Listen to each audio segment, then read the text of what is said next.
WhatsApp guys, 12 lakh तक no income tax, middle class को सबसे बड़ी राहत। ओ भाई साहब, बजट के ऊपर 8 जनवरी की वीडियो है, करेंगे साथ में एंजॉय। थोड़े बहुत मीम्स भी देखने को मिलेंगे शायद से इसमें, तो करते शुरू। 1 2 3 गो। दोस्तों, हेरा फेरी फिल्म में परेश रावल साहब का कैरेक्टर अक्षय कुमार को रोते हुए कहता है कि मैं तो तेरे को बहुत बुरा आदमी समझा था, पर तू तो देवमानुष निकला रे बाबा। जब से 2025 का बजट आया है, पूरा मिडिल क्लास निर्मला ताई को लेकर भी यही बोल रहा है। निर्मला ताई ने एक झटके में करोड़ों सैलरीड क्लास के लोगों को इतने पैसे दे दिए हैं जितना तो उन बेचारों का इस बार इंक्रीमेंट नहीं होना था। कुछ लोग तो इस सेविंग से इतने एक्साइटेड हो गए कि उन्होंने प्रॉपर्टी डीलरों को फोन लगाकर बुर्ज खलीफा के रेट पूछने शुरू कर दिए। प्रॉपर्टी डीलर पूछ रहा है कि सर बुर्ज खलीफा पे फ्लैट चाहिए, और ये लोग बोल रहे नहीं, पूरा बुर्ज खलीफा बताओ कितने का लगा हुआ। ये कुछ लोग तो शाहबाज शरीफ को डीएम करके बोल रहे हैं कि चचा आपने घबराना नहीं है, कुछ पैसे चाहिए तो मुझे बोल देना। मतलब निर्मला ताई ने क्या ही कर दिया समझ नहीं आ रहा है। मतलब अगर आप 1 लाख रुपया महीना भी कमाते हैं तो आपको टैक्स नहीं देना होगा कोई, यानी 12 लाख वालों को कोई टैक्स ही नहीं देना होगा। एक वक्त था जब 12 लाख कमाने वालों से इतना टैक्स वसूल लिया जाता था कि उन लोगों को बेचारों को रेड लाइट पर चार्जर बेचकर अपने बच्चों को चाउमीन खिलाना पड़ता था, पैसे ही नहीं बचते थे। और 12 लाख तक की टैक्स छूटी नहीं, ऊपर से 75,000 रुपए का स्टैंडर्ड डिडक्शन तो है ही। मतलब 13.25 लाख रुपए वालों को कोई पैसा ही नहीं देना होगा। इससे पहले कि मैं पुराने और नए टैक्स स्लैब का कंपैरिजन करूं, आप मोटा मोटी ये समझ लीजिए कि अगर आपकी एनुअल सैलरी 8 लाख रुपए साल की है, यानी 65,000 रुपए महीना है, तो आपके हर साल 30,000 रुपए बच सकते हैं।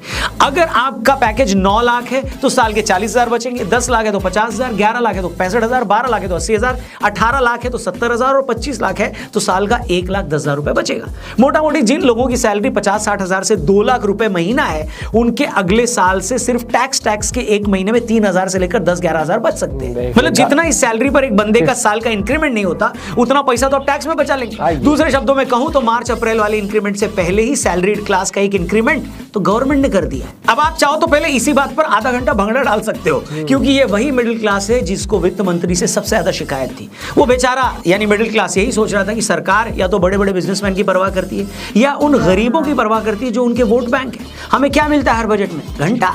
लेकिन ऐसा लगता है कि प्रयागराज में लगे महाकुंभ का असर निर्मला ताई पर भी हुआ है। उन्हें भी लगा कि महाकुंभ के इस सीजन में हम भी मिडिल क्लास को टैक्स में बड़ी छूट देकर अपने कुछ पाप धो सकते हैं। मगर इससे पहले कि मैं आपको डिटेल में बताऊं कि इस बार टैक्स स्लैब में क्या क्या बदलाव हुए हैं और आपसे जुड़ी ऐसी कौन सी चीजें जो सरकार ने सस्ती कर दी है, आपको एक इंपॉर्टेंट बात बताने जा रहा हूं, ध्यान से सुनिएगा। तो बात यह है कि जैसे ये बजट सामने आया है, पूरा विपक्ष ये बोलकर इस बजट का विरोध कर रहा है कि ये बजट तो बेरोजगारी बढ़ाने वाला है। जब हमने पूछा कि बेरोजगारी कैसे, तो उनका जवाब था कि इस बजट में सरकार ने मिडिल क्लास को इतना कुछ दे दिया है कि अब विपक्ष के पास बोलने के लिए कुछ बचा ही नहीं है और विपक्ष बेरोजगार हो गया है। फिर से हम टैक्स की बात करें तो हमने आपको ये बता तो दिया है कि कितनी इनकम वाले का कितना टैक्स बचेगा। अब आपको ये भी बता देते हैं कि दूसरा कमाल सरकार ने किया क्या है।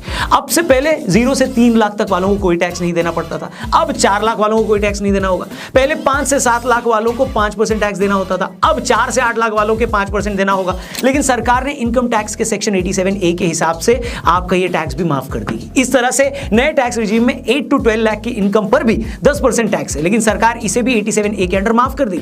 इसलिए ये बोला जा रहा है कि 12 लाख की इनकम पर आपको कोई टैक्स नहीं देना होगा। लेकिन यहां मैं ये भी क्लियर कर दूं, ये छूट सिर्फ नौकरी से मिलने वाली सैलरी पर है। अगर आप शेयर मार्केट या प्रॉपर्टी बेचकर किसी तरह से कैपिटल गेन करते हैं तो वहां फायदा नहीं मिलेगा। लेकिन नए टैक्स स्लैब में सरकार ने 12 से 16 लाख में 15%, 16 से 20 में 20%, 20 से 24 लाख में 25% और 24 लाख से ऊपर 30% टैक्स लगाया है। मतलब जहां अब तक 15 लाख से ऊपर की सैलरी होते ही आपको 30% टैक्स देना पड़ता था, वहीं अब ये लिमिट बढ़ाकर 24 लाख रुपए से ज्यादा यानी 2 लाख रुपए महीने से ज्यादा की हो गई है। अब आप पूछेंगे रौनक भाई ऐसा करने के पीछे सरकार का मकसद क्या था, आखिर अब उसे ये अकल क्यों आई है? तो मैं कहूंगा इसके पीछे 2 रीजन है। एक रीजन तो हमारी इकोनॉमी से जुड़ा हुआ है और दूसरा है पॉलिटिकल रीजन। तो पहले उसी पॉलिटिकल रीजन को मैं समझा देता हूं। तो बात बड़ी सीधी सी है दोस्तों, जून 2024 में जब लोकसभा के रिजल्ट आए और बीजेपी को उतनी सीटें नहीं मिली जितना वो सोच रहे थे कि मिलेंगी, तो खुद बीजेपी के लोगों का यह मानना था कि सैलरीड क्लास या मिडिल क्लास उससे नाराज है, क्योंकि मिडिल क्लास को लगता है कि सरकार हम पर ध्यान ही नहीं देती। अब इसे काउंटर करने के लिए कुछ तो करना था, इसलिए टैक्स में ये इतनी बड़ी रिबेट दी गई है, क्योंकि सरकार को ये बात भी समझ में आ गई कि भाई भले ही इस देश में इनकम टैक्स देने वाले लोग कम हैं और देश की आबादी के मुकाबले इनका परसेंटेज भी छोटा है, लेकिन ये वो लोग हैं जो ओपिनियन मेकर हैं, यही वो लोग हैं जो सोशल मीडिया से लेकर मेन स्ट्रीम मीडिया में सबसे ज्यादा एक्टिव हैं, वहीं पर ये सबसे ज्यादा हल्ला काटते हैं। इसलिए अगर हमने इस क्लास के लिए कुछ अच्छा भी किया तो उसी ओपिनियन को बनाने में मदद भी मिलेगी। दूसरे शब्दों में कहूं तो जो जून में आप लोगों ने 30-40 सीटें कम देकर सरकार को झटका दिया है, आज मिली टैक्स रिबेट उसी झटके का रिवॉर्ड। अब आते हैं दूसरे रीजन पर, वो पूरी तरह इकोनॉमिक है। दरअसल कुछ टाइम से कंज्यूमर मार्केट में स्लो डाउन है, जिसे मार्केट की भाषा में एफएमसीजी सेक्टर कहते हैं। तो सरकार का आइडिया ये भी था कि जब हम लोगों को टैक्स रिबेट देंगे और उनको हर महीने 5 से 10 हजार रुपए अगर उनके बचेंगे तो वो बाजार में जाकर ज्यादा खरीदारी करेंगे। तभी आप देखेंगे कि बजट आते ही एफएमसीजी और ऑटो सेक्टर में उछाल आया, क्योंकि बहुत से लोग हैं जो महीने के बचे इन्हीं 5-7 हजार रुपयों से छोटी छोटी गाड़ी की किश्त भी बंधवा लेंगे, बाजार में जाकर वो चीजें खरीदने लगेंगे जो अब तक नहीं खरीद रहे थे। इतना ही नहीं, सरकार ने बहुत सारी ऐसी चीजें भी इस नए बजट में सस्ती कर दी हैं जो वैसे तो सभी खरीदते हैं, मगर मिडिल क्लास इसका सबसे बड़ा मार्केट है। इस बजट के बाद आपके मोबाइल फोन सस्ते हो सकते हैं। इसके अलावा एलईडी टीवी, चमड़े से बना सामान, इलेक्ट्रिक व्हीकल्स, भारत में ही बने कपड़े सब सस्ते हो जाएंगे। मतलब सरकार कह रही है कि बेटा जो तुम्हें 5-6 हजार रुपया हमने महीने का दिया है, अब मोबाइल भी सस्ता कर दिया है, टीवी भी सस्ता हो गया, जाओ सिमरन जी लो अपनी जिंदगी, खरीदो। मिडिल क्लास आदमी के अलावा सरकार ने बुजुर्गों, किसानों, महिलाओं और यंग लोगों के लिए भी कई बड़े ऐलान कर दिए। हम ज्यादा डिटेल में नहीं जाएंगे, लेकिन मोटी मोटी बातें आप समझ लीजिए। अब होता यह था कि बुजुर्गों को अगर कोई इंटरेस्ट से इनकम होती थी तो सरकार उस पर 50,000 की छूट टीडीएस पर देती थी। अब ये लिमिट बढ़ाकर 1 लाख कर दी।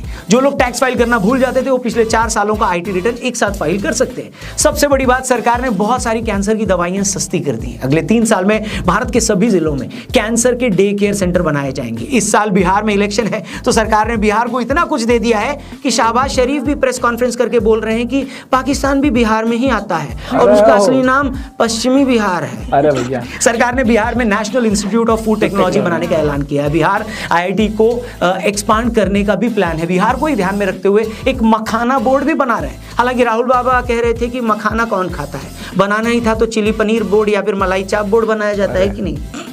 इसके अलावा सरकार ने टीडीएस से जो इनकम होती थी उस पर टीडीएस की रिबेट को 6 लाख रुपए तक कर दिया।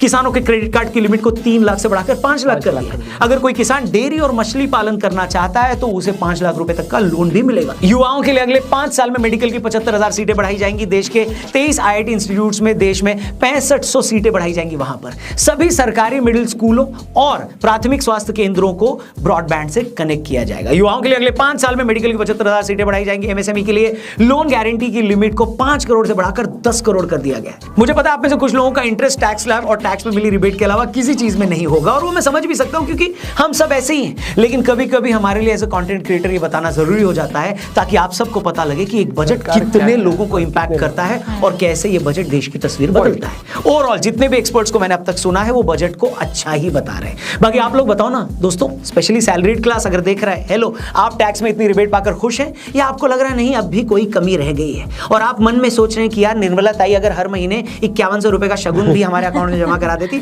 तो कितना अच्छा होता है कि नहीं। ऐसे लोगों को मैं यही कहूंगा कि मान जाओ बेटा मान जाओ, निर्मला ताई के दरबार से बड़े दिनों बाद कुछ मिला है और जो मिल रहा है उसे चुपचाप खुशी खुशी ले लो, वरना ताई का मन पलट गया ना तो वो हर टैक्स रिबेट से मिली खुशी पर भी टैक्स लगाकर सारा पैसा वसूल लेंगी। और हाँ, अगर अब तक आपने बढ़िया वीडियो बनाई, एक मस्ती भरे अंदाज में, आपको काफी सारी डिटेल पता लगी होंगी बजट से रिलेटेड। और सच बताऊं तो अब कैरेमल पॉपकॉर्न खा लेंगे ना खाएं? हाँ खा लेंगे, तो पैसा बचा है ना अब तुम्हारे पास तो खा लेंगे। और ये देश के लिए बहुत अच्छा है क्योंकि अब लोगों की जेब में पैसा बचेगा तो वो और ज्यादा बाहर निकल के शॉपिंग करेंगे या मूवीज देखेंगे या कोई किसी को अगर कोई स्कूटी लेनी है, किसी को गाड़ी लेनी, तो वो देखो पहले वो पैसा एज अ टैक्स वैसे दे रहे थे कि यार मैं ये जाएगा अब भी सरकार के पास, लेकिन आपका सेव होके खुश करके जाएगा कि मैं ये खरीदना चाहता था। आपकी जेब से नहीं जा रहा। आपको क्या होता है कि आपको छोटी छोटी इच्छाएं अपनी वैसे कई बार कर लेते हैं ना खर्चे के चक्कर में, तो वो आप अपनी पूरी करोगे। आप टैक्स नहीं भर रहे, आपने चीजें खरीदी, जो कंपनियां हैं उनकी बिक्री हुई तो उनकी इनकम हुई, वो टैक्स भरेंगे गवर्नमेंट को।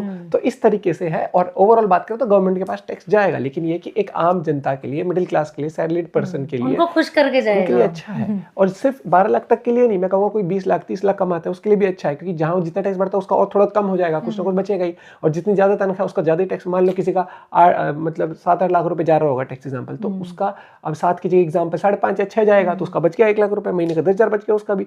तो कोई किसी का 3 बच रहा है वो सोचेगा स्कूटी किस्त भर, तो किसी का 10 बच जाएगा वो सोचेगा कि जहां मैं 10,000 की गाड़ी किस्त भर रहा हूँ 10,000 और बच गए, बड़ी गाड़ी की किस्त भरूंगा। तो चीज़ें हैं समझने वाली। और बजट को अगर मैं बात करूँ ओवरऑल तो भाई बहुत अच्छा है। और ये कहीं ना कहीं बीजेपी ने एक पॉजिटिव स्टेप लिया है, क्योंकि उन्होंने पहले जो 2 इनके टर्म थे इन्होंने उसमें फास्ट ट्रैक और चीज़ें ठीक करने के लिए काम किया था बजट वाइज। अब इन्होंने आम जनता के लिए, मिडिल क्लास के लिए बेसिकली अच्छा बजट दिया है।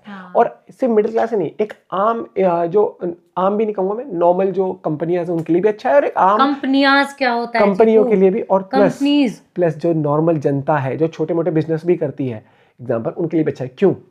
एक नॉर्मल अगर दुकान वाला है, मान लो वो दुकान खोल के बैठा है तो उसका सामान ज्यादा बिकेगा, लोगों के पास पैसा खर्च करने का थोड़ा सा और बचेगा। हाँ।